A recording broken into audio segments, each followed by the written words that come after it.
João Avelange, mais uma vez, muito obrigado pela sua generosidade e abertura para conversar conosco.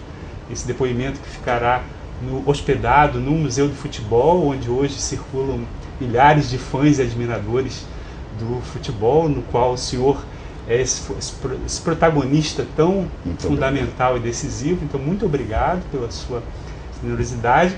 Dando continuidade à entrevista, eu peço para Daniela fazer a primeiro eu queria dizer o quanto o senhor me emociona com as suas palavras, apesar da idade, de já ter passado por muitas coisas felizes e difíceis, mas este momento para mim é muito importante, principalmente porque vai ficar para a posteridade.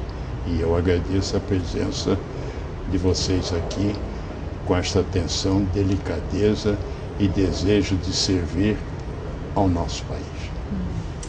Na entrevista passada, a gente falou de vários assuntos. E um ponto que eu queria voltar, que o senhor comentasse um pouco mais, é essa sua entrada no mundo dos dirigentes esportivos. Digo isso porque você acumulou as funções de atleta, de profissional na área executiva de empresas privadas e também como dirigente esportivo desde muito novo, desde muito jovem. Desde a Federação Brasileira de Natação, né, enfim, outras... Federação Paulista de Natação, me desculpe. Então, eu gostaria que você comentasse essa sua entrada como dirigente esportivo, desde o início, o seu desejo de participar também das organizações. Perfeito. Eu agradeço pela pergunta, naturalmente. A minha primeira eleição foi para a Federação Paulista de Natação, que eu morava em São Paulo, era do Espéria, passou depois para a Floresta e voltou para a Espéria. Por causa da questão da guerra, era um clube de ascendência italiana, na verdade. E depois fiquei, eu acho que 2 ou 4 anos em São Paulo. Quando eu vim para o Rio, fui eleito para a Federação de Natação. E quando cheguei, tinha a sede alugada aqui na rua Buenos Aires, e ele estava atrasado mais de um ano. Estavam com uma ordem de despejo. E então eu fui àquele que era proprietário, que estava despejando, e pedi a ele se ele pudesse retardar, que eu ia dar uma solução. E assim procurei a solução junto ao Hotel Glória, que era da Cometa. Fizemos um show, que foi uma beleza, arrecadamos dinheiro, fizemos um segundo show, arrecadamos e comprei a sede ali na Cinelândia, eu já vou me lembrar da rua, e até hoje é a sede da Federação do Rio. Então, eu acho, assim começamos. Na continuidade, eu fui eleito vice-presidente da FIFA. E como vice-presidente da FIFA, nós tínhamos a sede naquela época na Rua da Quitanda 3, segundo andar, e eram 200 metros quadrados. Então pedi a um fornecedor do governo, que era meu amigo, se ele poderia ter interesse em comprar. E ele me disse: Dr. Avelange, para o senhor eu faço qualquer coisa. O senhor me diga, eu lhe pago, o senhor sai quando quiser.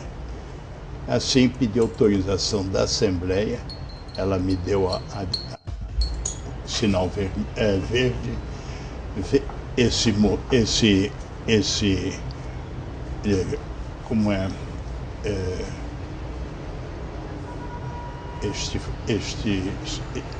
Este comerciante ligado ao governo da cidade fez o pagamento e me disse: você sai quando quiser. Aí eu procurei e achei um prédio aqui na avenida que havia terminado, construído pelo Clito Boca, e comprei o 4º, 5º e 6º andar. E a CBF me deu autorização, e ele, como eu era amigo do Clito, eu dei de entrada a isso e pedi a ele se podia fazer um pagamento de tantos anos. E assim assinamos. Isso em que ano, perdão? Oh meu Deus, isso é 1900, eu voltei de São Paulo em 50. Acho que eu devo ter aqui. Deve ser em 51 você é eleito vice-presidente, né? Foi. Então, CBD. Da CBD, eu acho que foi isso. Provavelmente foi no início dos anos 50. Exato, é. E esclarece, em relação à FIFA, representantes brasileiros já havia algum antes de você? Não. Não. João Lira Filho chegou a ser... João Lira Filho era o presidente do Tribunal de Contas do Rio de Janeiro. Um homem excepcional em cultura, em paixão, porque o clube dele era o Botafogo de futebol, e sempre serviu ao esporte. E foi o responsável na gestão da construção do Maracanã para a Copa do Mundo 50, de encontrar os recursos para que ele fosse feito.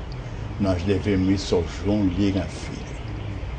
E o Maracanã está aí, foi um homem único, e eu tenho por ele uma admiração porque eu nunca tomei uma decisão sem consultar. Primeiro pela cultura, experiência e amizade que nos unia. Então isso tem um valor, e sempre que eu tinha que tomar uma decisão, eu ia saber o pensamento dele. A gente, quando tem posição, não é dono da bola, como diz. A gente tem que descer a escada e ver que nem sempre a gente tem condições para tudo e se aconselhar. Não é desonra e não lhe tira o merecimento de maneira nenhuma. E assim o Maracanã foi feito. Mas eu queria chegar à CBD de novo. E aí, passado 3 meses, o Clito veio me ver, me disse: João, eu precisava dos 3 andares que você comprou. Porque o BNDH, o BNH comprou todo o prédio e eu não posso fechar por causa você comprou os 3. Eu digo, eu só tenho uma para te satisfazer. Ele disse, eu pago o que você quiser, porque eu fiz um muito bom negócio. E aí eu digo, eu tenho que fazer uma assembleia da CBD, e fiz, e a assembleia me autorizou, isso era em março, e me disse, do Avelange, o senhor pode fazer, mas no fim do ano queremos ter a nossa assembleia anual num prédio já da CBD. Então eu tinha o quê? 9 meses. Assim fiz, recebi os recursos e tinha esse prédio na Rua da Alfândega 70, de 10 pavimentos, e que estava ainda por tempo, faltava o elevador, faltava algumas coisas, mas estava totalmente. E eu fui ver a pessoa, ele me disse quanto era, o dinheiro que eu já tinha, já passei a ele, e o que faltava. Eu fui ao Carlos Alberto Vieira, que é o presidente do BANER, Banco do Estado do Rio de Janeiro. O BEG, Banco do Estado da Guanabara. Eu fui ao Carlos Alberto, que hoje é o presidente do Safra. Até hoje ele é, nós somos amigos. Eu fui a ele, eu digo, eu precisava de tanto para comprar o prédio. Ele me disse, tu assinas o papagaio, que era o termo, a promissória. Eu digo não. Ele disse, por quê? Porque eu vou te fazer uma sugestão, uma proposta. Ele disse, qual é? Eu digo o que eu preciso, e como eu tenho a loja e a sobreloja, o banco me aluga para fazer uma agência num local muito bom, no centro da cidade, e isso vamos descontando até a dívida se terminar. Então esse prédio da Rua da Alfândega 70, que era, não sei se ainda é da CBD, de 10 andares, não custou 1 centavo a ninguém. Este orgulho eu tenho e ofereci, e veja que não é fácil a gente administrar, mas quando o senhor quer dar algo, fazer algo, há sempre uma possibilidade. Eu, naturalmente, tive facilidades pelo conhecimento com o Carlos Alberto, que ele já vinha do BEG há muito tempo, tinha sido vice-presidente do Antônio de Almeida Braga naquela ocasião, que era o Carlos Lacerda, que era o Banco do Distrito Federal inicialmente. Depois ficou da Guanabara, depois ficou o Banco Estadual, na verdade, do Rio de Janeiro. Do ponto de vista do seu papel como dirigente esportivo para firmar o patrimônio dessas, das confederações, da federação, essa experiência que você contou, isso é, enfim, um conhecimento notório. Queria que você contasse um pouquinho do ponto de vista do desenvolvimento dos atletas e das modalidades, porque isso acho que é um lado, enfim, o futebol já tinha um certo, né? E os outros esportes, os esportes amadores, conta como é que foi a sua atuação para o desenvolvimento das competições. Eu lhe agradeço porque a CBD tinha o futebol e tinha 24 esportes amadores. Não é hoje, é CBF. E todas as outras se transformaram em confederações. E elas hoje estão praticamente dentro do Comitê Olímpico. O Comitê Olímpico da época não tinha a força do comitê de hoje em dia, que já chegou a solicitar e obteve a realização de uns Jogos Olímpicos em 2016. Mas eu lhe digo que para chegar a isso, a senhora nunca se esqueça, eu vou lhe fazer uma pergunta. Eu tenho conhecimento ou assistido todos os presidentes da República, desde o Washington Luiz Pereira de Souza, foi em 1926 a 30, em 30 entrou Getúlio, que ficou até 45. Depois a senhora faz uma análise de todos os presidentes. Algum presidente do Brasil, no seu período, foi a todos os estados? E eu todos os anos ia a todas as federações em todos os estados. Eu tocava no suíte, ele sabia quem eu era. Eu almoçava, eu jantava, conhecia a senhora, conhecia os filhos. Isto é importante. E por isso nós tivemos um desenvolvimento muito grande. E este sistema que eu fiz aqui quando eu fui para a FIFA, mesma coisa. E naquela época, na minha eleição, tinham 178 países, hoje são 210. Nesses 178, eu só não fui no Afeganistão, porque até hoje a senhora não desce. Mas em todos os outros, na Ásia, na África, na Oceania, aqui América Central, Caribe, tudo, eu fui a todo mundo. E o mínimo que eu fui ver uma federação foi pelo menos 3 vezes. Eu lhe faço a pergunta, o presidente da ONU fez isso? Então eu acho que isso é um exemplo. E quem dá esse exemplo só pode ser esse país. Porque o mundo tem não sei quantas raças, não sei quantas religiões, não sei quantas culturas. Nós também temos. É o branco, é o preto, é o índio, é o mulato, é o amarelo, tudo que a senhora quiser. Mas só senta na mesa com qualquer um, convida qualquer um, a senhora não tem preconceito com ninguém. O senhor estava falando do Cosme Velho, eu era menino, quando meu pai comprou, eu tinha acho que 2, 3 anos. Quando eu me levantava de manhã, já tinha 5 anos, a minha mãe dizia, já deste um beijo na empregada, já cumprimentaste. Eu dizia, ainda não, então vai. Pudesse ser preta, branca. Então veja, na Europa não, o senhor tem castas. Não é fácil. Vai à Inglaterra. Muito bonito, parece que ele, mas já não entra. Vai na Noruega, mesma coisa. É difícil. Aqui não, senhor. Entra em qualquer lugar.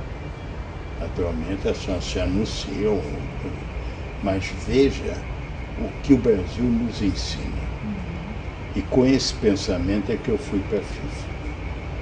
E com isso eu posso lhe dizer hoje, minha filha, com muito orgulho, o maior empregador no mundo é o futebol. Porque nós temos 210 países. A senhora não pode imaginar em cada país quantos clubes tem. No mundo árabe, em todo lugar. E isto tem um valor incalculável, porque em cada clube tem um técnico, tem um massagista, tem um médico, então vivem, são empregados com futebol no mundo 200 milhões de pessoas. Se a senhora puser numa família de 5, 1 bilhão come todo dia em função do futebol. Não há ninguém que deu isso, fez isso, ofereceu.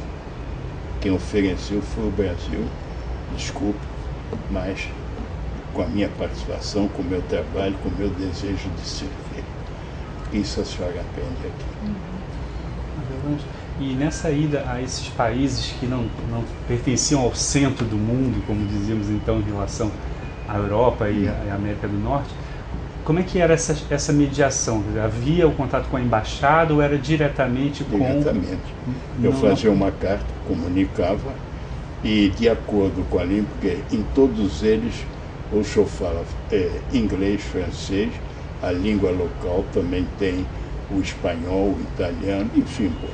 Então, de acordo, se eu não conhecia a língua, eu sempre tinha um secretário me acompanhando. Por exemplo, o Blatter esteve comigo, eu fiquei na FIFA 24 anos, ele ficou comigo como secretário 23 anos. Ele fala inglês, francês, suíço-deutsch, alemão, espanhol e fala português hoje em dia, então eu o tinha sempre comigo. Um homem excepcional. Tanto é, vou lhe dar até um fato jocoso. Quando eu me despedi dele em 1998, na Copa do Mundo na França, e eu disse a ele, ele estava no meu camarote, eu digo, estou me despedindo de você, estou indo para Azul, pegar as minhas últimas coisas e volto para o Rio.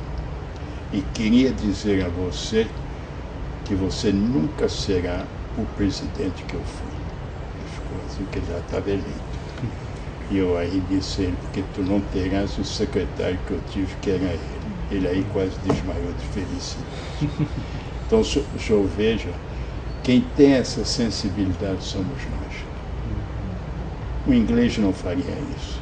Um alemão, um sueco, enfim, ninguém. Nós somos diferentes, palavra de honra. É impressionante, mas você veja o carnaval. Você viu naquele dia na Avenida Bola Preta, 1 milhão de pessoas. 2 milhões e 200 milhões. 2 milhões e 200 mil, na verdade. Nem sei como é que deu tudo isso. Eu vi a fotografia e fiquei olhando. Então, o senhor consegue isso na Europa? Não. Ninguém se mistura. Todo mundo acha que tem um rei na barriga, me perdoe a expressão. E aqui não. Nós estamos satisfeitos com tudo, mesmo que a gente tenha preocupações e algumas dificuldades, a gente supera. Agora, dentre uma gama enorme de possibilidades de esporte, o que você acha que foi o futebol, o grande, assim, mais que isso, por que o futebol que se tornou mais popular? Por que é o futebol que agrada a tantas pessoas de tantos países e culturas diferentes? Primeiro, no caso do Brasil, nós tínhamos todas as raças. E o futebol é apaixonante. A bola não tem nada. Eu vou lhe dizer, o dia que a senhora se casar e tiver um filho, quando ele chegar a 10, 12 anos, eu faz uma festa e chama todos os amigos dele. Com uma condição, ninguém pode trazer um presente. E a senhora reúne eles todos na sua casa, vê um quintal imenso e larga uma bola. Das 10 às 6 da tarde eles não vão lhe incomodar. Ou vão tomar um banho e vão dormir porque estão cansados. Eu vejo a importância da bola. Isso é o futebol. Eu nunca me esqueço, na África do Sul há uma tribo, se pode dizer, de homens de cor, chamam Zulus. E eu um dia estava lá e comuniquei que ia fazer uma visita. Me disseram, Avelange, o senhor não vai, porque eles são muito violentos e é perigoso. Eu digo, eu vou, mas não disse nada a eles. Fui, levei 2 sacos de bola e distribuí. Não queriam mais me deixar sair. Então, com isso, acho que eu defino o que a senhora me perguntou. O que é o futebol? Por que o futebol? Ele toca todo mundo, desde o pequenino assim. Naturalmente, uns têm mais afeição para ser amanhã um nadador, para ser um remador, jogador de voleibol, basquetebol, mas futebol é futebol. Eu estudei aqui no Liceu Francês, daquele do Catete, ali na Rua das Laranjeiras, quase ali no Largo do Machado. E antigamente ele era no Catete, quando eu fui para lá. Eu nunca fui daqui do Laranjeiro, que foi depois que eu parti. Eles chamam hoje de Franco Brasileiro. Franco Brasileiro. Tem também o Lycée Molière, que é mais... É diferente. É diferente. Foi criado depois. Sim. Mas foi ali que eu fiz meus estudos. Eu entrei para o colégio, eu tinha 5 anos. Saí com 15. Eu quis fiz a minha inscrição aqui na Faculdade de Direito do Rio, que era na Rua do Catete. E como eu tinha 15 anos, só ia fazer 16 em maio, e os exames eram em fevereiro, não me aceitaram. Eu aí fui a Niterói. E fui lá e fiz o pedido e eles me aceitaram. Eu passei. Quis voltar para o Rio 2 anos depois. O presidente, o diretor, ninguém me deixou vir. João, fica, e eu fiquei. E me formei lá. E justamente em leis trabalhistas. E foi aí que eu depois fui para a Cometa. Mas antes trabalhei na Belgo Mineira, que era uma companhia de ferro e aço aqui do Rio, ligado à Europa. Por que seus pais vieram da Bélgica para o Brasil? Primeiro, meu pai era formado engenheiro de Minas, porque quem comandava o mundo na época dos anos, no século XIX, nos anos 80, era um carvão. E meu pai se especializou em engenheiro de Minas, como ele chamava. E aí, formado, ele foi para o Peru. E ele, em Soçampo, perdeu o Titanic. Senão eu não estava aqui. Ele veio, chegou atrasado, o navio já tinha ido embora. Então ele foi no outro e foi para Lima, onde ele foi convidado para ser professor da Universidade do Peru, na maior universidade da América do Sul naquela época. Ficou lá 12 anos, voltou à Europa, casou com minha mãe e veio ao Brasil. Então ele tinha a representação da FN, da Société Française de Munitions, da Bethlehem Steel, que era a Arames e tudo, e da United States Steel. Essas 2 firmas eram dos Estados Unidos, as outras 2 eram da Bélgica, e ele tinha também a representação de fios de lã da Inglaterra, da Bélgica e da Austrália, que eram os 3 países mais importantes. E ele veio com isso e parece que saiu bem, e eu estou aqui na sua frente. Eu perdi ele muito cedo, eu tinha 17 anos, e foi interessante. Quando terminou a Revolução do Getúlio em São Paulo, em 32, eles fizeram, o governo do Getúlio fez uma tomada de preços para repor o material que havia sido gasto durante a Revolução de 32. Meu pai se apresentou com a FN, com a Société Française de Munitions, e a Alemanha se apresentou com a Škoda, que a Tchecoslováquia naquela época era dependente da Alemanha. Meu pai ganhou a concorrência, isso foi em 33. Meu pai ganhou a concorrência em março e anularam. Reabriram, eu acho que foi em setembro, no mesmo ano, ele ganhou e anularam. 34, reabriram de novo, porque os 3 generais do Brasil que decidiam eram germanófilos. Então estavam a favor da escola. Anularam. Aí foi feita a 4ª. Quando anularam, meu pai teve um derrame e morreu. Foi presente. Então, se o senhor me convidar para ser qualquer coisa no governo, não quero. Se o senhor quiser me dar o maior empréstimo do governo a troco de reza, não quero. O senhor me convida para uma posição, seja qual for no governo, não quero. Pensando no meu pai. Eu acho, o senhor veja, todo mundo que chega ao governo, o senhor tem uma dúvida. Pode ver. Porque todo tem um interesse, que é se servir para chegar a alguma coisa. E eu, felizmente, guardei bem a lição do meu pai. E com isso, eu procurei, todas as coisas que fiz na minha vida, sempre me lembrando dele e de minha mãe, que também sofreu muito, porque ela teve um câncer terrível, foi no útero, e no caminhar, tudo que eu pude fazer foi feito. Ela teve o rompimento da bexiga.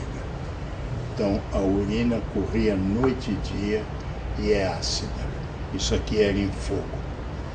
Eu tinha 6 enfermeiras cada 4 horas para fazer.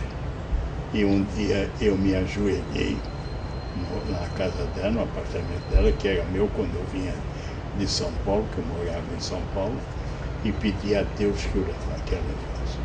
Então o senhor veja, o senhor nunca mais vai ouvir que alguém pediu que a mãe fosse embora. Mas o sofrimento é tanto que é esse o seu desejo. Passados os anos, minha irmã, mais moça que eu, teve a mesma coisa. Eu a levei à UST, maior hospital, ela fez exatamente o câncer com minha mãe, tirou tudo. E o médico me disse, do Avelange, para recompor, eu peguei toda a parte da nádica e apliquei. Pode estar tranquilo que sua irmã não tem mais nada. Eu fiquei sempre com uma dúvida. Se ficar um grão mais, o mínimo possível, daqui a pouco ele cresce e vai comer. Foi o que aconteceu com minha irmã.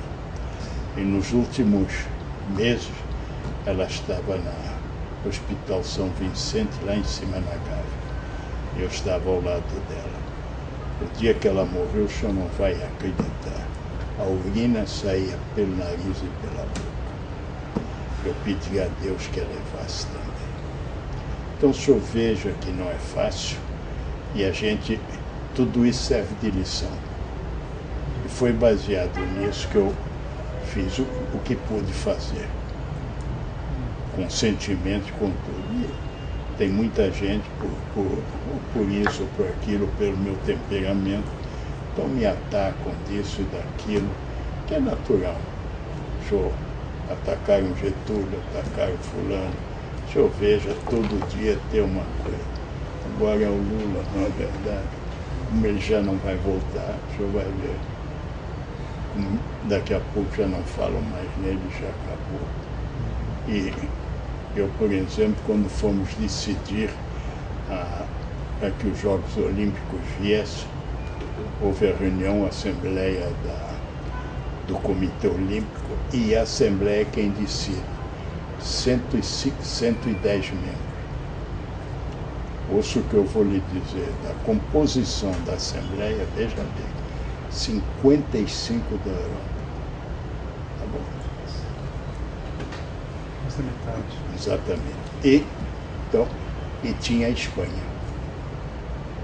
Tá perfeito?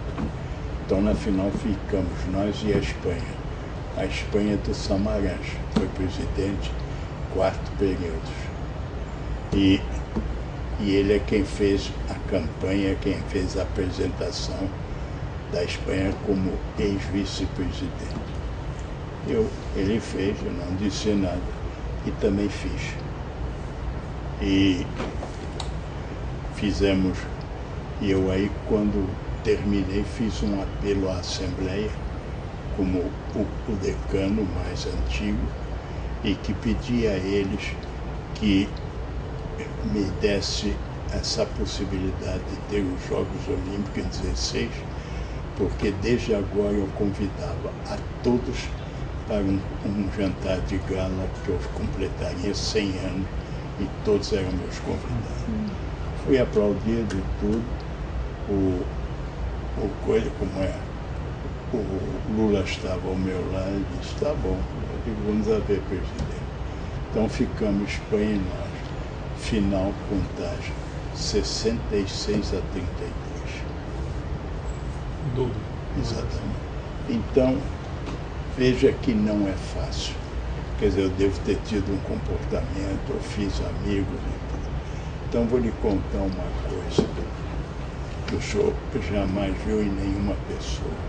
Eu, por ano, ainda hoje, faço 2.000 cartões de Natal.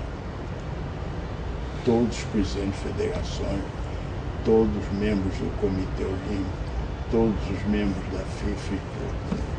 E eu pergunto, quem é que faz isso? Eu faço à mão. Pergunta aqui, Irene. E por falar em Irene, o senhor sabe há quantos anos ela está comigo? Comenta uma vez. 55. Então veja que não é fácil. Mas eu procuro, por aquilo que eu tenho obrigação de fazer, pensando sempre no meu pai e minha mãe, que eles sempre me diziam, tudo que tu puderes ajudar e tudo. Vou lhe dar uma coisa, aconteceu ontem.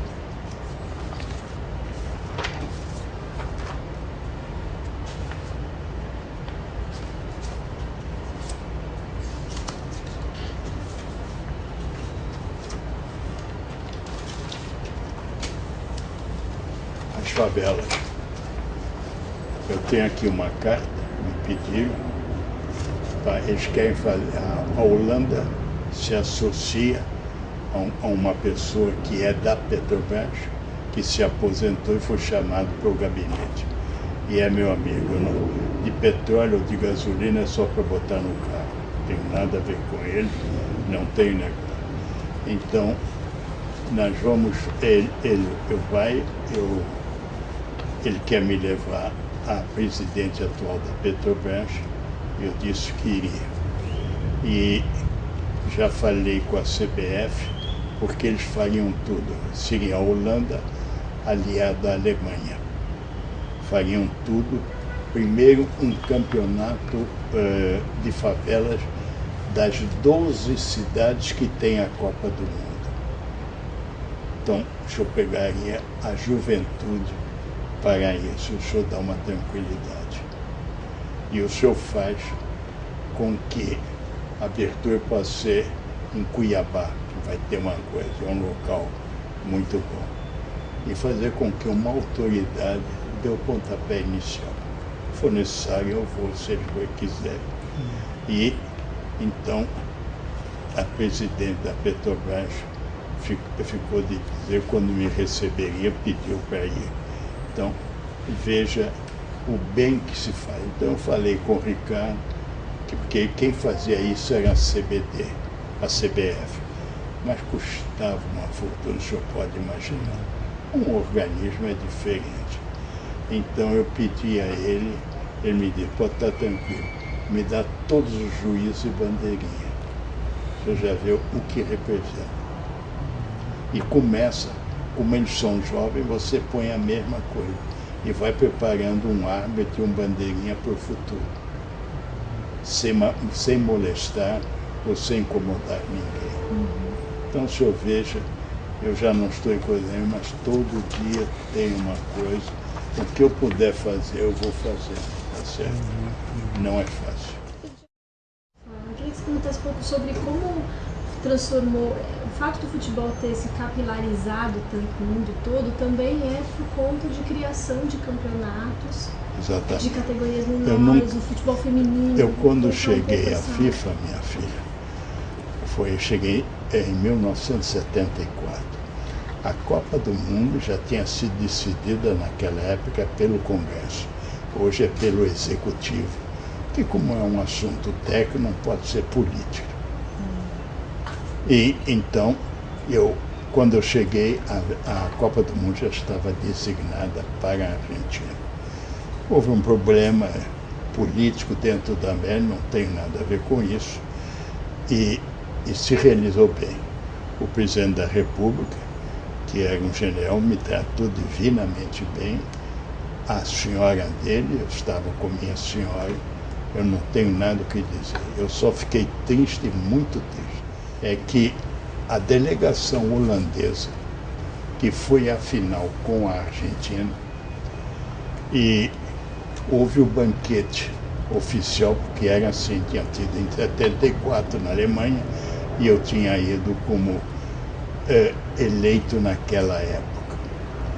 E então o jantar foi oferecido pelo presidente da República no Palácio. O senhor sabe o que eram às 9 horas o jantar. O senhor sabe a que hora os holandeses chegaram? Meia-noite. Aquele negócio de revolução. O senhor não pode misturar questões políticas com esporte, senão o senhor nunca chega a nada. O senhor não vai achar que todos os países filiados à FIFA têm a mesma política. O senhor não pode deixar disso, não tem nada a ver com isso. Então isso me entristeceu. E quando eu cheguei depois da FIFA, para as outras Copas do Mundo, já de 82 na Espanha, o que eu fiz foi o seguinte: anulei tudo isso. A Copa termina, o capitão do time sobe na tribuna de honra e eu entrego a taça e as medalhas. Eu não desço ao campo. E vou lhe contar por quê, 2 fatos. Aliás, 3. Que eu não desço ao campo, porque como você, momentaneamente, para eleição, é uma autoridade, tem que ser respeitado. Então eu tinha uma experiência de 3 coisas. Primeiro, em Belém do Pará, o presidente era o Oscar Castro, da Federação, meu amigo, grande advogado. Quando eu ouvi o jogo, não sei, era Paysandu com o Remo, uma paixão. Ele me disse: João, vem para dar o pontapé inicial. Eu disse a ele: Oscar, a minha posição é na tribuna de honra. Ah, mas vai dar, todo me chateou e eu fui. Dei o pontapé inicial, porque quando eu vinha caminhando para ir para a tribuna, levei uma laranja podre aqui no peito. Ele não sabia o que fazer. Eu digo: não, eles é que têm razão. E eu disse a ele uma expressão e lhe peço desculpas do que eu vou dizer. O senhor, em futebol, o senhor veja a mulher mais linda, põe nua no meio do campo, na hora do jogo, vai ser vaiada, porque o que eles querem é a bola. Palavra de honra é a paixão. E o senhor tem que respeitar. Bom, os anos se passaram. Tivemos aqui uma final que foi Santos e um clube da Itália. A final da Copa de Milan. Não, era um Milan. Foi a final do Mundial do Maracanã. Exatamente. E o Juscelino me telefona e me diz: o Avelange, eu vou ao jogo. Eu digo: eu lhe espero. Ele veio, a polícia me avisou e eu estava no elevador. Quando a porta se abriu, eu recebi. Convidei ele para sentar, para ver as coisas, e ele muito irrequieto, Juscelino. E ele me disse: eu vou para a tribuna de honra. Eu disse a ele: o senhor não vai. Diz: eu sou o presidente e eu vou. Eu digo: não vai. O senhor vai ficar aqui, eu depois lhe digo por quê. E o senhor vai entrar ao mesmo tempo que vão entrar os 2 times. E ele veio, sentou. Há sempre vaias. Eu digo: se o senhor entra sozinho e leva vaia, o senhor nunca mais vai me esquecer. E não deixei. Passados tantos anos, houve uma final Flamengo e Vasco. Mesma coisa, ele quis fazer isso. Não, foi diferente. Ele me disse: Avelange, eu vou descer, estão me chamando para hastear a bandeira do Brasil e as outras bandeiras. Eu digo: o senhor não vai. O senhor é presidente da República, fica sentado aqui, o senhor manda uma outra pessoa. Mas é a bandeira do meu país, do meu também. O senhor fica aqui. Ele acabou ficando. Se ele levasse uma laranja podre, como eu levei, o senhor está vendo? Quer dizer, a gente não pode deixar de levar. Vou lhe dar mais um último nesse aspecto. Quando tivemos aqui os Jogos Pan-Americanos, lembra? Aquilo começava às 9 horas. O nosso amigo Lula chegou às 9h20. Sentou na tribuna às 9h30. Levou a maior vaia. Então, o jeito que está ali está pouco se lixando. Ele quer ver o espetáculo. Ou o senhor aceita isso, ou não vai. É feito carnaval, o senhor vai para a coisa. Se o senhor se meter naquela coisa, o senhor está perdido naquele desfile, não é verdade? Porque é uma paixão. E aquilo é dele, o senhor não tem nada que se meter. O senhor foi convidado, assiste, bate palma, faz um comentário e vem embora. É assim que a gente tem que fazer. E eu tinha, e volto a uma coisa que agora é sobre um outro aspecto. Quando a Copa do Mundo da Argentina terminou, o resultado bruto financeiro foram 78 milhões de dólares. Em seguida, 4 anos depois, fiz a Copa do Mundo na Espanha. O resultado financeiro foi 82 milhões de dólares. Para 86, que era no México, eu mudei completamente o sistema. Botei, ao invés de 16 times, 32 tudo. E o sistema também. Porque assim o senhor tem, de forma mais equilibrada, todos os continentes. E todo mundo se interessa, então a televisão tem que ir a todos os lugares. Então a receita de 78 milhões e de 82, o senhor sabe quanto passou hoje em dia? 4 bilhões e 600 milhões. Então, isso é que eu digo administrar.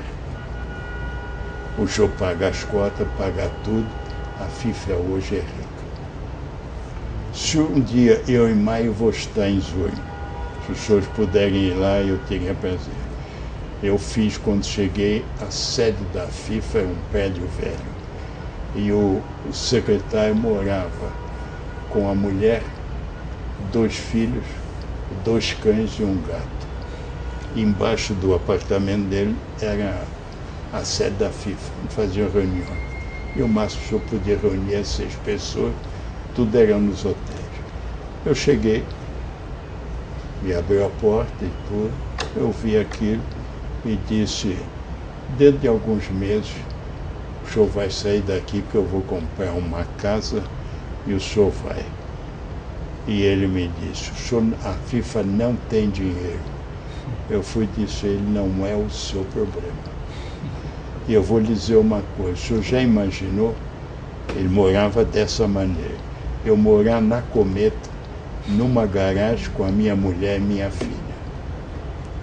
Mesma coisa. E daí ficou.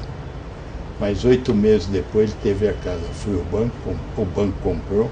O banco me disse: como é que a FIFA vai pagar? O senhor hipoteca. Eu pago tanto por mês. Pago a hipoteca e pago a mensalidade do valor da casa. E depois de tantos anos a casa era da FIFA. Quando o secretário morreu, a mulher quis comprar. Não. Um dia ele veio me ver e me disse: eu queria comprar a casa. Ele comprou. Morreu. E ele tinha eu passei anos terríveis com esse secretário, que era um suíço-alemão, estava lá não sei quantos anos. O Stanley House não entendia nada, não fazia nada. O que ele passou a me odiar foi tremendo. E aí, quando ele morreu, a mulher dele veio ao Oblata e disse que queria vender a propriedade que ele tinha comprado. Eu disse ao Oblata: você vende a quem quiser, mas aonde quiser, menos a eles. Não, você vende, compra de tudo, menos isso. E ficou. Isso eu vejo, depois fiz a sede, uma beleza, e todo mundo ficou encantado. Eu fui ao banco de novo, eu perguntei se eu poderia me ver para eu fazer uma sede, está aqui o programa, está aqui o orçamento do engenheiro, o banco que foi a Société de Banco Suisse, que hoje foi absorvida pela União de Bancos Suíços. E ele me disse, o terreno é da FIFA? Eu digo, é. Então nós fazemos negócio. Fez, anos depois estava tudo pago, e quando eu saí de propriedades, eu deixei 275 milhões de dólares. Eu acho que comprei tudo. Depois de eleito, depois de ter saído eleito, foi o Blatter. 2 anos depois, um dia ele me telefonou, tu podes vir? Eu fui. E o que é que você quer? É que o banco, o Credit Suisse, tem uma área de 40 mil metros quadrados acima de Sonnenberg, onde nós estávamos, e quer vender. E me procurou. Você pode viver? Eu fui. É o centro de esporte dele, como não ia ninguém, ele quis vender. E aí, daqui a pouco nós vamos ter que mexer as pernas. E aí, ele me disse, o que é que tu acha? Eu digo, o que é que tu queres fazer? Não, eles querem vender.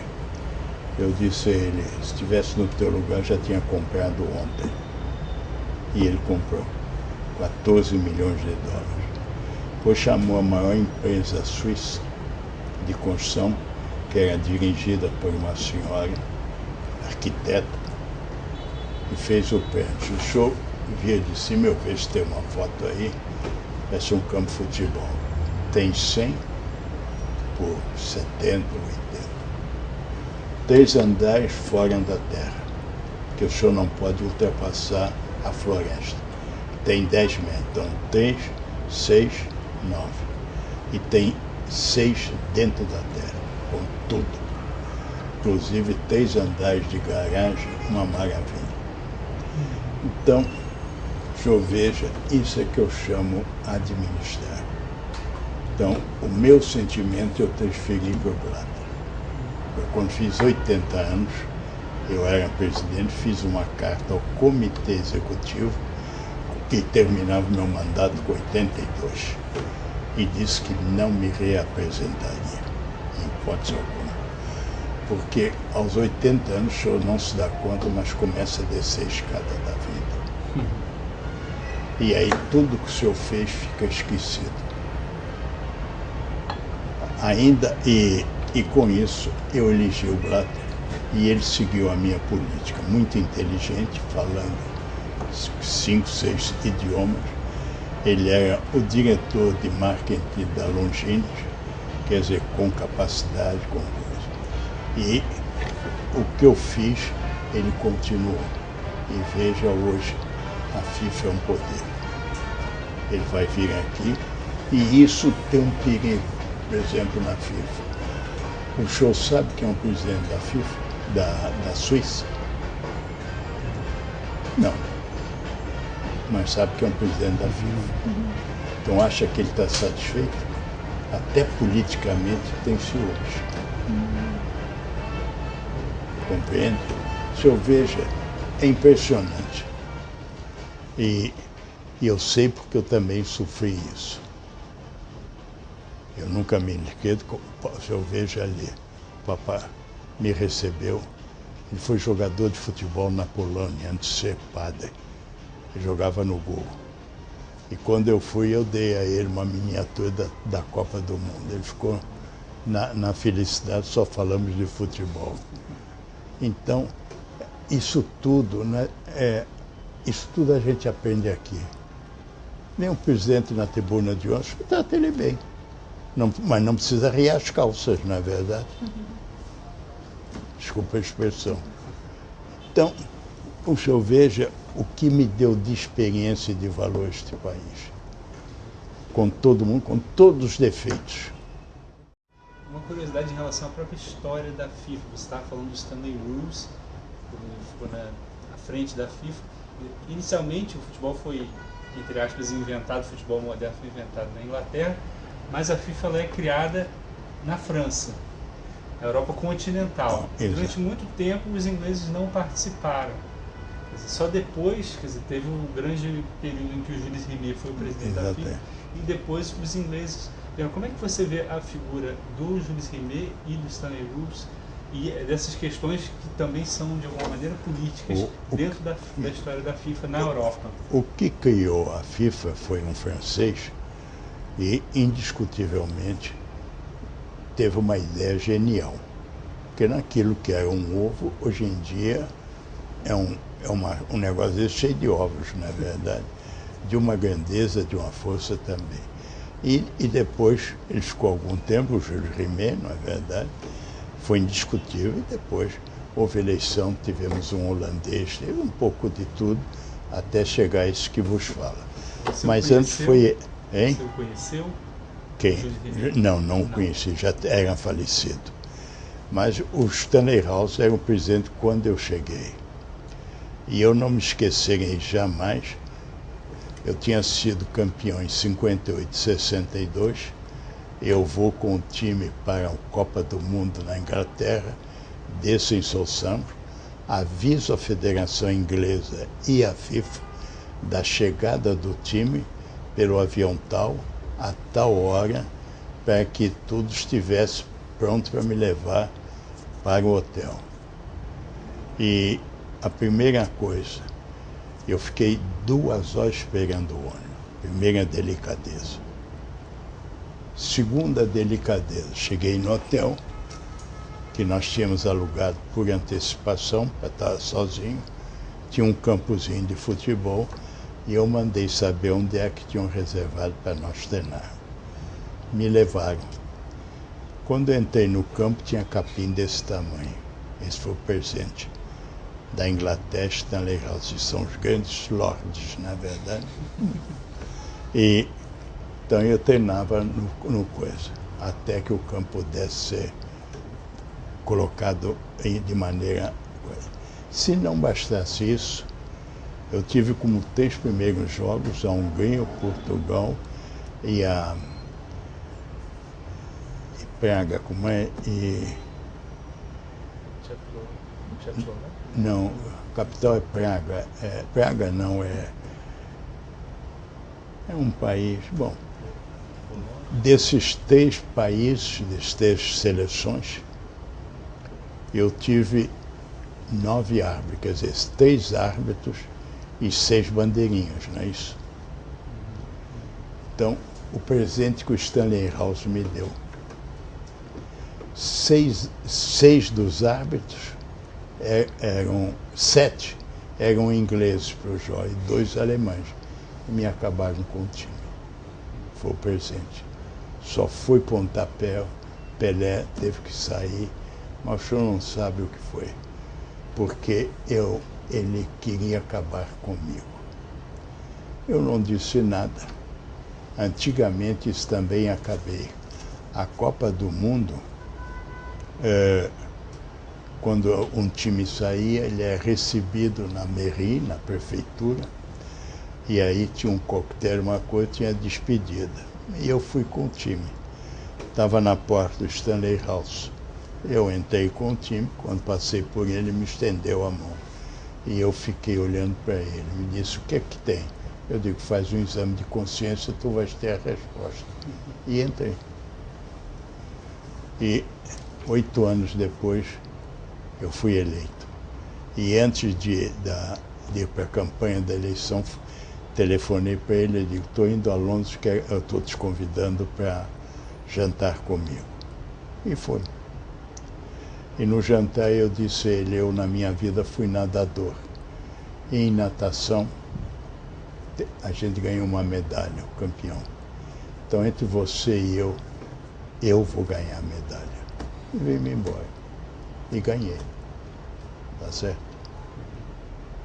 Na primeira passagem, eu tive 6 votos mais do que ele, e na segunda, pelo estatuto da FIFA, é diferente. Na primeira, o senhor precisa ter 2/3. Na segunda, qualquer número vale. Então, quando eu vi 6 e eu ganhei, eu digo, eu nasci no Brasil. Tem amanhã uma eleição, você tem um amigo e diz, então, como é que foi teu candidato? Ah, ganhou, mas ele não diz quem é, não é? Então, todo mundo quer ser ganhador. E com isso, eu na segunda passagem tive 21, 22 votos mais do que ele. Pensando no meu país, exatamente a mesma coisa. Você vê, nós somos burros, tudo, mas não tanto quanto eles imaginam. Nós acabamos tendo uma experiência diferente de todo mundo. Porque aqui o senhor raciocina de uma maneira, o senhor vai para São Paulo é outro, o senhor vai ao Ceará é outro, o senhor vai a Belém do Pará é outra. Mas está dentro do Brasil. Lá é isso, mas eles são fechados, são os donos deles. E cada um daqueles países é menor do que um estado nosso. Capaz de ser, nem ser do tamanho do que era um ex-território. Tá certo? Você comentou um pouquinho de como que a imprensa acusou o senhor de não conhecer nada de futebol por ter sido atleta aquático, né? Nadador, depois o polo aquático. Eu queria que você contasse, mas não é assim, a gente sabe que isso não é verdade, você até jogou futebol. Joguei futebol, mas naturalmente eu vinha da natação, não era dirigente de futebol. Então acha que ninguém conhece nada, não é isso.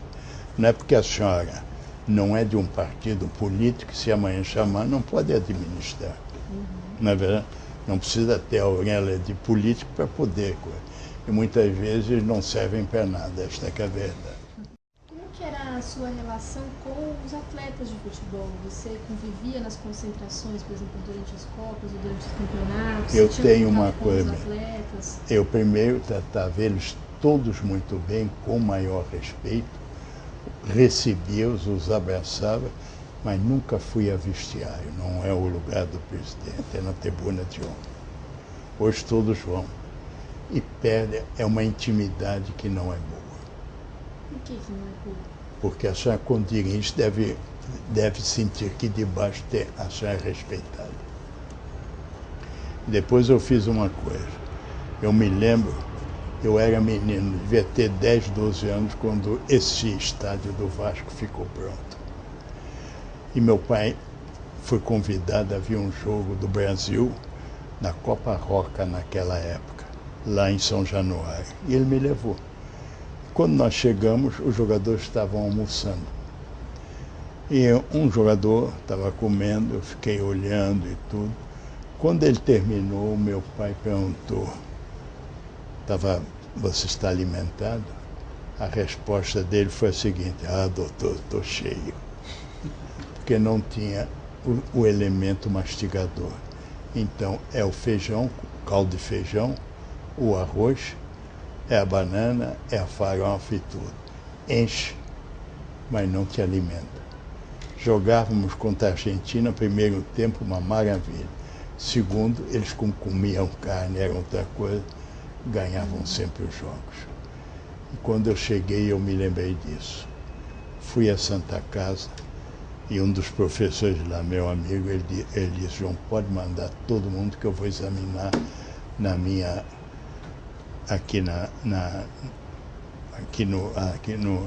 na minha, onde eu tenho o direito de receber. E assim foi. Tinha um jogador que tinha uma dentadura em cima dos cacos. Ia ter um câncer na boca. Tá bom? Outro tinha isso, outro tinha aquilo.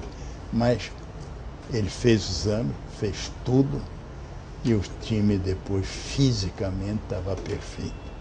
E eu tinha o Dr. Wilton Gosch, que era o médico, e era auxiliar, era do gabinete da equipe desse médico. E veja, o time foi, e na Copa do Mundo foi considerado um dos melhores fisicamente e também sob aspecto futebol, tanto é que foi campeão. E eu queria lhe dizer que quando o time embarcou, ele me perguntaram por que eu não ia. Eu disse, primeiro porque o meu vice-presidente, que era o Paulo Machado de Carvalho, que era da Record, eu tinha morado em São Paulo e nós éramos amigos, e eu disse, aqui eu só aceitaria ser presidente da CBF tendo o Paulo como meu vice-presidente. Então, quando houve a Copa, nós somos imbecis, mas tanto quanto eles imaginam. O Paulo tinha Record. E o Chateaubriand tinha um diretor que era muito amigo do Paulo, tinha Tupi, os dois maiores poderes na época. Então, para falar mal, tinha que botar ele no jogo, né? E ele fez um acordo, aquele que fizesse, eles punham na rua e não aceitariam mais. Então, minimizou. Eu não estava, eles não podiam dizer nada. Mas quando nós fomos, eu fiz 2 jogos, um em Florença e outro em Milão. Não com a seleção italiana, mas com times. E recebi não sei quantos mil dólares, 40 ou 50 mil. A crítica minha fizeram, expondo um time para jogar contra clubes, não sei o quê. Mal sabia que eu não tinha um centavo e aquele dinheiro o Paulo levou para a Suécia para poder começar a respirar. Então veja, minha filha, a gente quando quer administrar não é fácil. Depois que tudo foi feito, que se ganhou, todo mundo bate palma. Mas eu lhe digo, tem que pensar 2 vezes. E assim foi até o final, pelo exemplo que eu tive primeiro dos meus pais, segundo do que eu aprendi na Cometa, porque a senhora pode ver, a senhora tem visto acidentes à vontade, a senhora nunca viu um acidente da Cometa. Sabe por quê? A senhora assistiu o jogo de ontem do Brasil com a Bósnia? Assisti. Gostou do gol da Bósnia? Foi um frangaço, tá certo? Com quantos anos ele está? O goleiro? César? Está com mais de 32. Na Cometa, todos os motoristas que viajavam a mais de 100 quilômetros, a 150, tinham que ser de 25 a 32, porque todos os reflexos são iguais. E se o senhor não tiver, ele se mata e mata todo mundo. Então, o nosso goleiro já não podia estar lá, no meu entender. Mas acho que esse técnico fez uma análise, alguma coisa nesse sentido? Não, imbecil. Perdão a expressão. Está certo? Então, e tudo isso, se não modificar, nós não vamos chegar a nada. A imprensa, eu se fosse o presidente, o meu técnico seria o Scolari com Parreira em cima. Experiência total, 2 homens de personalidade e retos e corretos. Eu não tenho nada a dizer que esse que eu nem o conheço. Mas não está conseguindo nada, o senhor me perdoe. E nós estamos em cima do laço. A Bósnia o que é? Um negocinho assim, encravado na Iugoslávia, não é isso? Não é isso? Então, eu às vezes fico preocupado, mas não me meto e não digo nada. Mas o senhor veja a experiência, a gente tem que estar atento a tudo, ver as modificações, não precisa ser técnico nem o senhor, mas se o senhor tem boa observação, por que não usá-lo, não lhe chamar, ouvir e tudo, não é mesmo? É assim que se faz. Mas você veja, já na Holanda, o Brasil ganhava de 1-0 na final, não, iria para a final, na semifinal, fizemos 1-0. Primeiro gol da Holanda, frango do nosso goleiro, tá certo? Pulou atrasado. Segundo gol, frango da nossa defesa, tá bom? Então, o senhor veja como a gente tem que estar atento. a tudo. O Lúcio já está com 30 e tantos anos. O goleiro é a mesma coisa. Todos eles.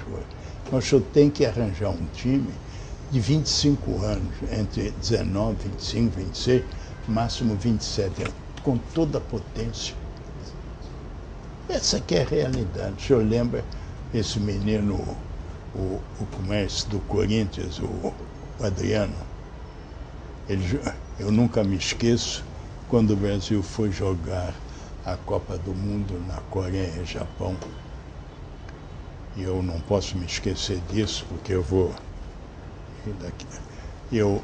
lhe dar um exemplo. Eu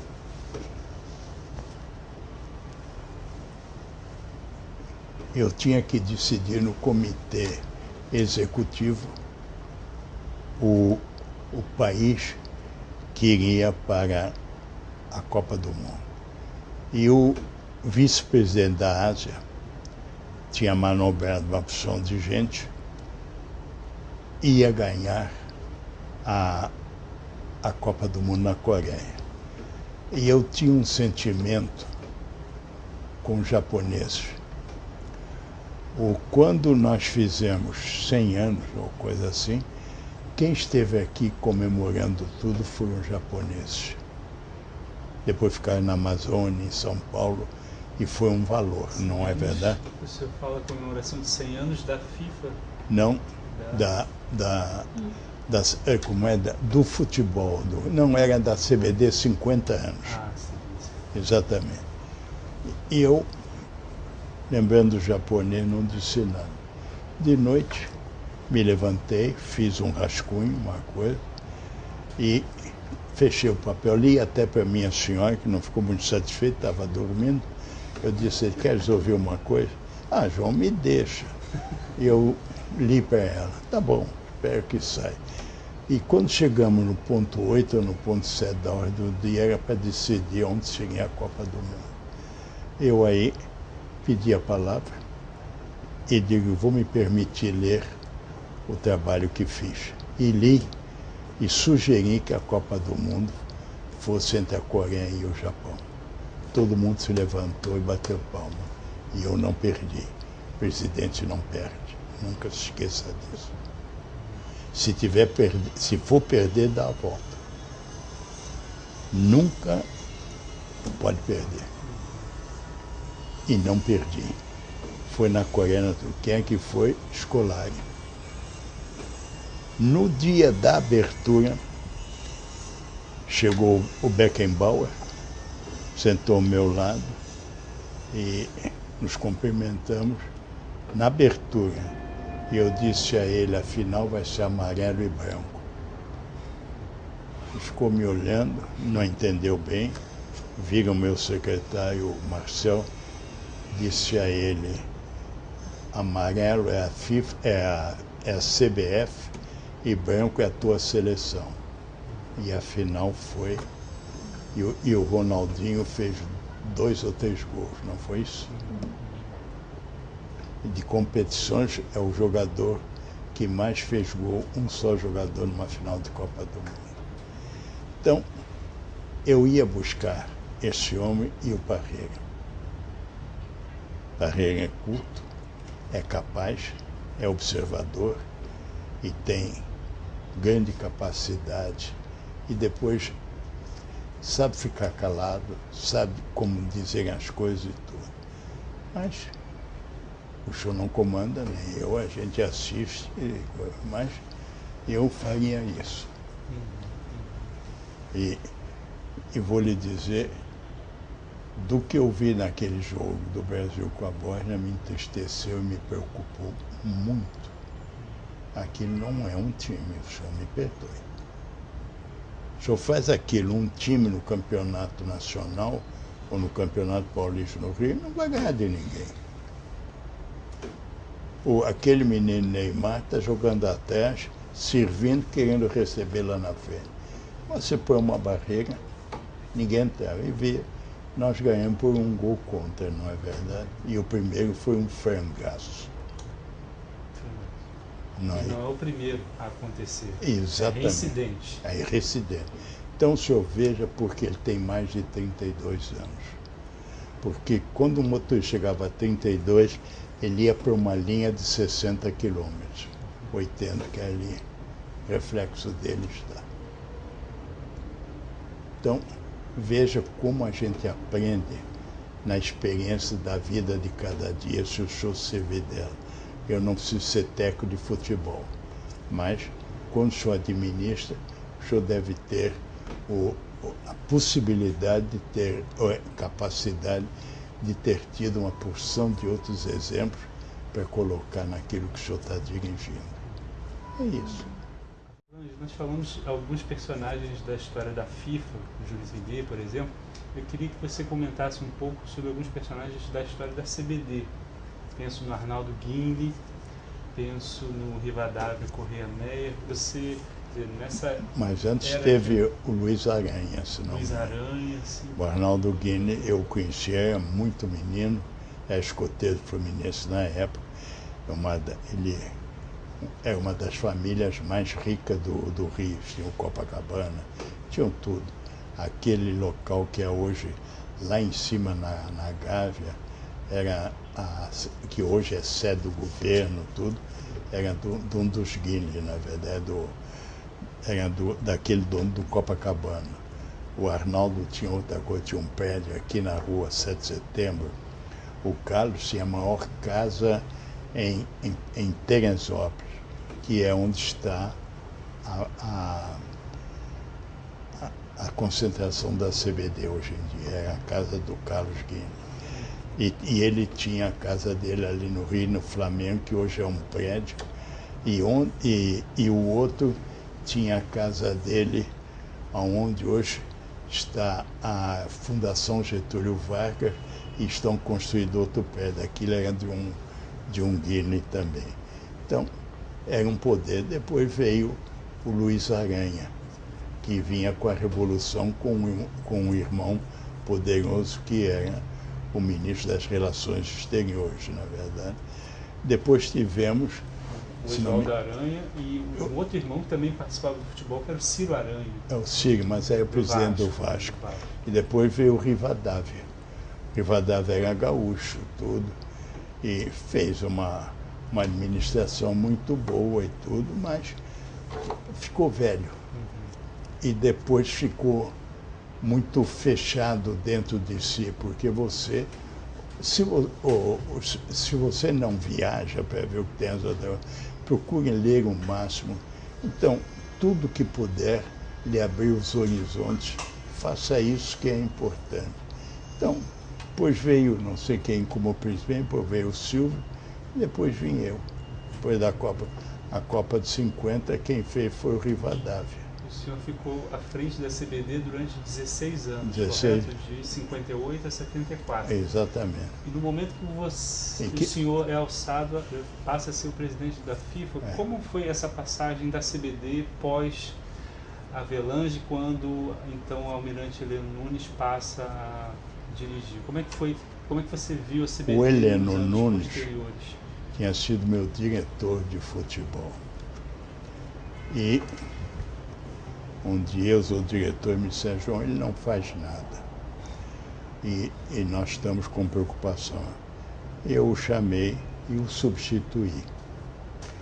Então, o irmão dele, que era o Cacau, que é general, reformado, quando veio o Geisel, ele era do gabinete do Geisel. E eu não me esquecerei nunca que eu, já presidente da FIFA, estava em Paris e o Destremaux, ministro das Relações Exteriores, me disse: Dona Avelange, o presidente Giscard d'Estaing condecorou com aquela insígnia deles, na verdade, como é com a coisa de honra, a Legião de Honra. E eu fiquei muito encantado e ele me disse: onde é que o senhor quer que faça a festa? Eu disse: na Embaixada do Brasil. Bom, depois de estar com ele, fui à Embaixada. Quem estava de embaixador naquele momento era o Delfim, bem mais moço do que eu. Conheci ele rapaz em São Paulo, ainda na universidade, bom amigo, uma cultura muito boa sobre diversos aspectos. Eu disse a ele, eu fiz isso. Ele disse, João, a casa é tua. 2 dias depois, ele me chama. E eu fui. Ele me disse, lê esse telegrama cifrado da presidente, proibindo que eu recebesse a condecoração na embaixada da presidência da República. Esse foi o presente que eu tive. E eu disse a ele, não te preocupes, que o presidente da Casa Brasil-França é meu amigo e eu faço lá. Ele me disse, não, João, eu te mostrei para você saber, mas você vai fazer aqui. Por isso eu tenho pelo Delfim uma amizade e um reconhecimento que dificilmente a gente tem de alguém pelo que ele fez. E a homenagem foi lá, eu fiz um discurso que o Destremaux depois me abraçou e disse, nunca ouvi nada igual. E assim foi, cada vez não era fácil. Ainda há pouco, no governo dessa senhora, por nenhuma razão, me retiraram o passaporte diplomático. Eu entreguei. Não, o senhor vai receber outro e tudo. Estou esperando até hoje. Tá bom. Não quer, não dá. E vou lhe dizer mais. Que todos os países que eu fui, quando chegava, a primeira coisa que eu fazia, telefone com a Embaixada do Brasil. Invariavelmente, vinha um secretário, eu dizia que tinha chegado, se podia ver o embaixador e tudo. Ele me dizia, doutor Avelange, eu lhe peço desculpa, mas o embaixador está numa missão fora daqui. Isso em todo. Tinha medo de ter que pagar uma coisa, gastar uma verba. Isso é o meu país. Tá bom? Isso eu lhe digo, eu vivi tudo isso. Nunca incomodei ninguém, nunca tive um ato que pudesse chamar para qualquer coisa, nada. Mas ou é inveja, ou é mediocridade, mas veja, o governo do Brasil podia fazer um pouco mais. E eu vou lhe dar um exemplo diferente. A Revolução foi criticada por todo mundo. Qual Revolução? A dos militares. Mas houve um militar chamado João Figueiredo. O João tinha 2 anos menos do que eu. O João era fluminense. E eu sempre dizia a ele, tu tens a melhor posição no Fluminense. Ele me disse, por quê? Ele era a ponta esquerda. Eu disse, é porque estás mais perto da porta para ir para o vestiário. Ele ria e tudo. Uma vez, o Geraldo Romualdo, que era jornalista do Jornal dos Esportes, que eu gostava muito. Torcedor do Botafogo? Eu acho que era. O jornal, ele escrevia no jornal, mas a mocidade dele ele fez no colégio, na escola militar, e teve como colega o João. O João foi para a carreira militar e ele saiu, foi ser jornalista. Bom, o tempo passou e um dia me chamaram e disse, o Romualdo está muito mal, João. E eu fui vê-lo, ele morava no Leme. Eu fui vê-lo e disse, Romualdo, não, João, estou assim, não, você vai se refazer e tudo. E ele tinha sido colega do João. Eu fui a Brasília, eu digo, tu me faria uma gentileza? Ele disse, qual? Primeira vez que tu fores ao Rio, eu te pediria para ir ver o Romualdo, foi teu colega. Ele disse, sei, eu gosto muito dele. Então é isso que eu te peço. E ele foi. Quando chegou, me telefonou e disse, João, eu cheguei, fui, estou preocupado, que ele não vai durar muito. Isso foi num sábado, na segunda-feira ele faleceu. Mas veja, não é ninguém que faz isso. E quando eu vejo que criticam muito determinadas pessoas, a mim me dói, porque é só atos políticos, porque o sujeito teve um poder ou qualquer coisa, mas a gente tem que compreender, aceitar e respeitar. Você veja o que falaram do coisa como é do... Oh, meu Deus. É jogador político? Não, o presidente da República, antes do João e antes do Gás, foi Médici. Um dia eu estava na Itália, na Europa, e iam comemorar 600, não sei quantos anos da família Médici. E eu vim ao Rio, eu disse, ele, presidente, vai ter isso assim, assim, eu vejo que o senhor é Médici, se o senhor quiser ir às festividades, nada vai lhe faltar, que eu tomo todas as providências. Ele me disse, Avelange, eu quero te dizer uma coisa. Eu digo, o que, presidente? Eu sou Médici e meu pai era alfaiate. Então você veja, criticava esse homem. Eu me lembro pouco antes dele falecer, faleceu no Hospital da Aeronáutica. Eu fui vê-lo, a dona Sila estava lá. Eu disse a ele, olha, presidente, quero lhe ver dentro de pouco tempo, em condições excepcionais. E faleceu. Numa M que faz gosto não tinha nada. E essa gente foi criticada e maltratada. Eu não entro em política, mas vamos respeitar a pessoa. Por exemplo, o Lula não tinha condições para ser um presidente, mas foi um homem de personalidade, que o senhor não pode deixar de reconhecer e aplaudir, não é verdade?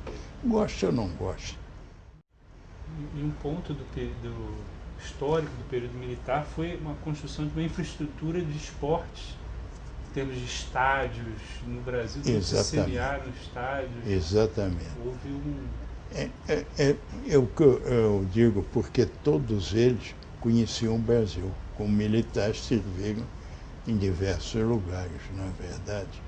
Então você veja, um dos militares foi o coronel Andreasa. Todo mundo chamava de ladrão. Morreu numa M que fez gosto. E o filho dele hoje, coitado, não tem nada. Ele fez a ponte, fez isso, fez aquilo, e você veja a diferença. E foi maltratado como fosse um ladrão. É duro. Nesse período também a CBD tinha alguns cargos ocupados por militares, né? Como é que foi essa... Não. O que é o seguinte? Interferência? Então eu vou lhe contar. Eu tinha diversos capitães e majores que eram de educação física. Um era em especialidade na parte de atletismo e natação, e eu tinha eles dentro dos conselhos técnicos. Não era por eleição, era por indicação que eu tinha direito. E vou lhe dizer uma coisa. Quando o presidente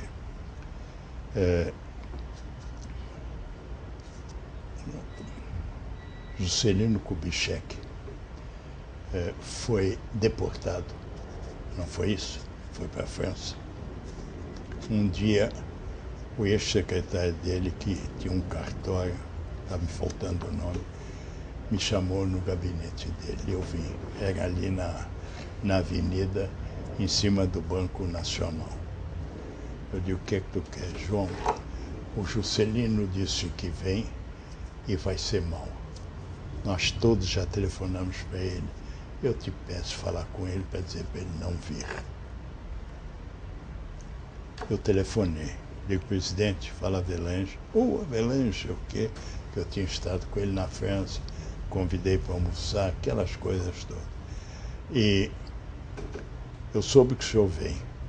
Eu posso lhe fazer um pedido. Fique ainda um tempo, porque o senhor não vai ser bom para o senhor. Não, João, não sei o que, eu vou. E veio.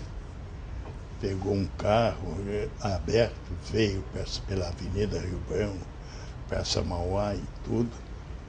Quando chegou aqui no Obelisco, um carro da polícia do Exército naquela época, pegou ele e levou lá para a coisa. Eu fiquei preocupado. Um dia um desses capitães me telefone e disse: presidente, eu posso ir ver? Eu digo: pode. Ele disse: eu vim aqui para lhe dizer que eles deixam o Juscelino em pé todo dia e ele está com os pés inchados porque a circulação não está se fazendo. Veja o que o senhor pode fazer. Tá bom.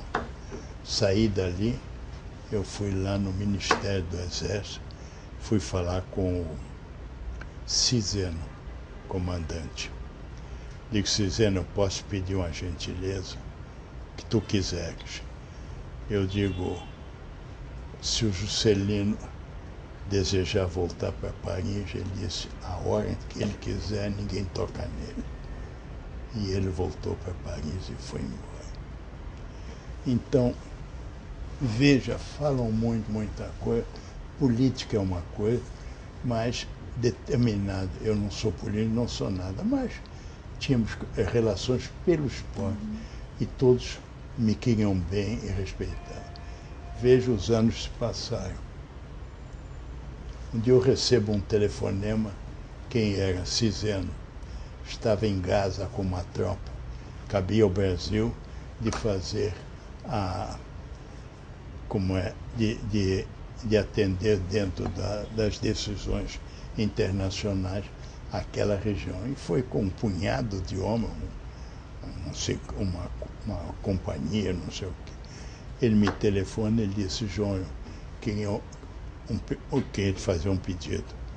Eu digo: o que é? Que eu estou aqui com tantos homens, não tem onde ir, é um areal, um calor de nada, e eu sinto que a coisa vai dar trabalho. Eu digo: pode ficar tranquilo, eu tenho a solução. Tá bom.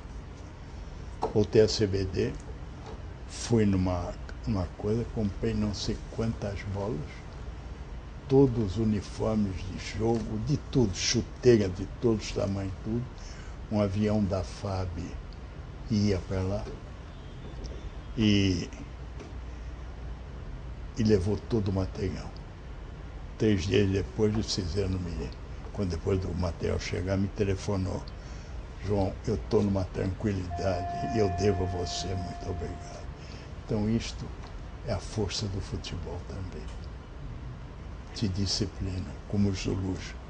Como uma criança, faça isso com seu filho quando ele tiver 12 anos. Vai ver, bota correndo atrás da bola.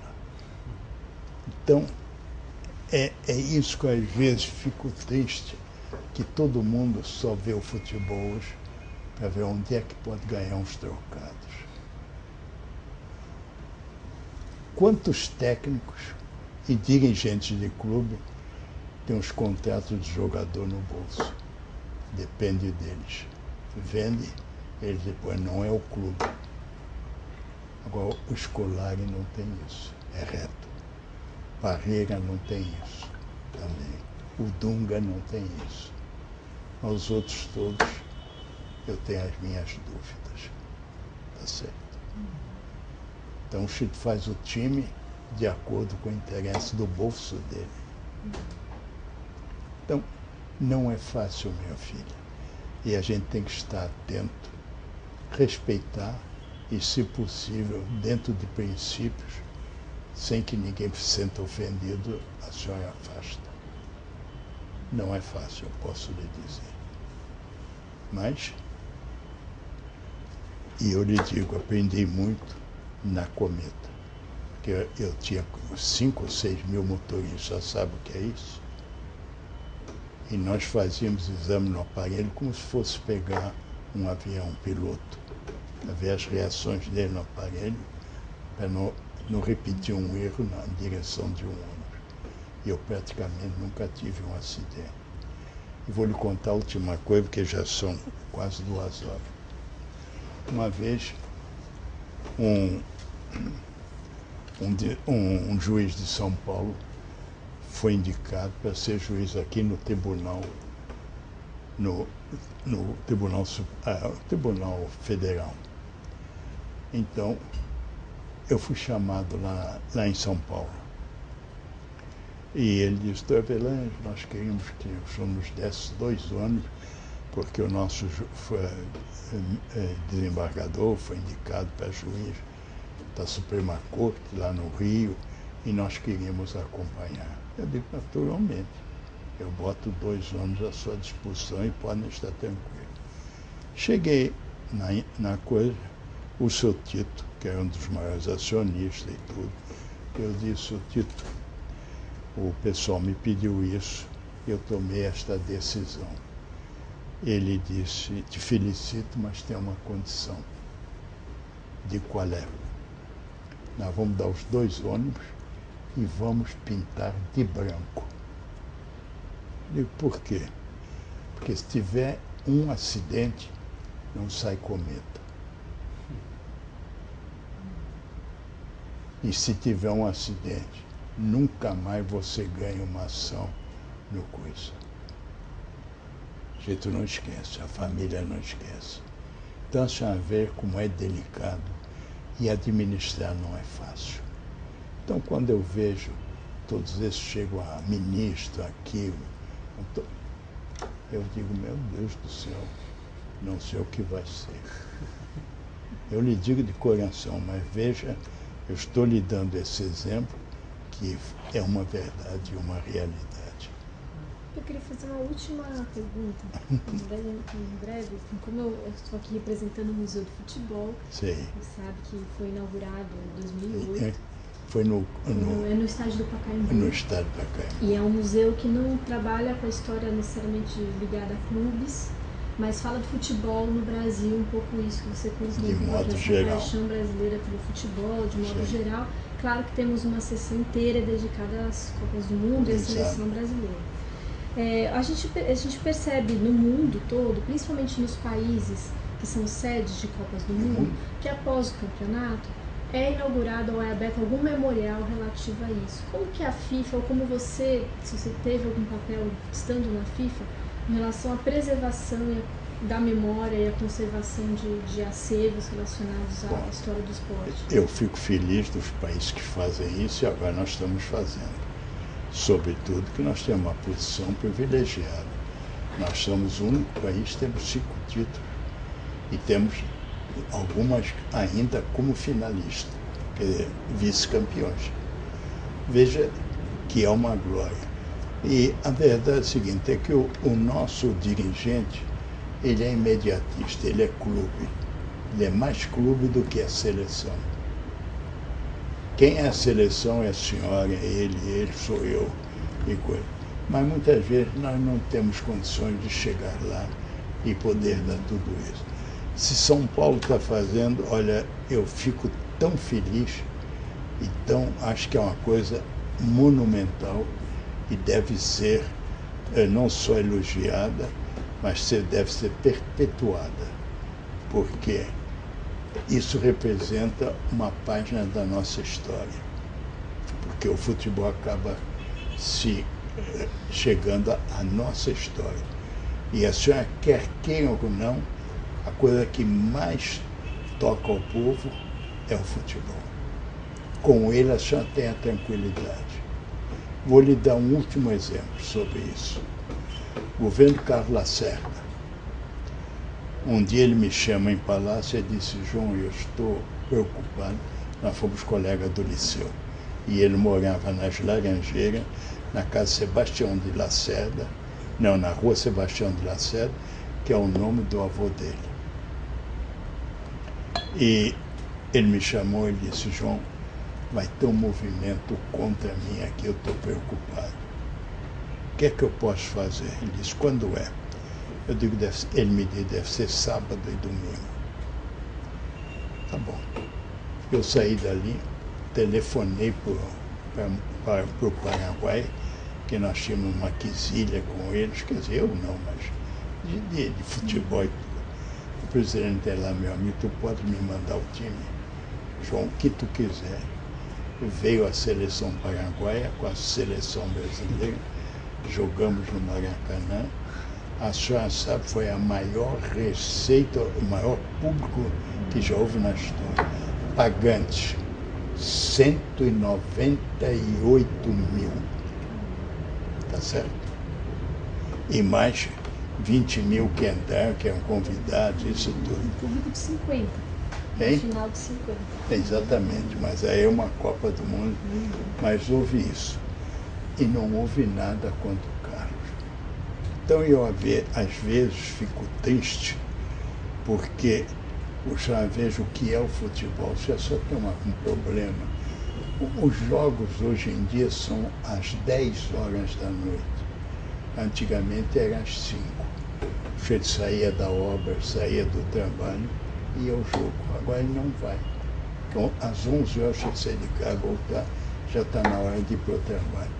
Então, isto porque há interesse sobre televisamento, essa coisa toda.